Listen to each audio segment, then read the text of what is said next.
10 محرم کو کیا ہوا تھا، چلیے جانتے ہیں۔ اسی دن حضرت آدم علیہ السلام کی توبہ قبول ہوئی۔ اسی دن قوم عاد پر عذاب نازل ہوا۔ اسی دن فرعون کو دریا میں ڈبایا گیا۔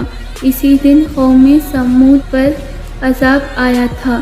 اسی دن ابراہیم علیہ السلام کو آگ سے نکالا گیا تھا۔ اسی دن یونس علیہ السلام مچھلی کے پیٹ سے باہر آ گئے تھے۔ اسی دن نوح علیہ السلام کی کشتی پہاڑ پر ٹھہری۔ اسی دن عیسیٰ علیہ السلام کو آسمان پر زندہ اٹھایا گیا تھا۔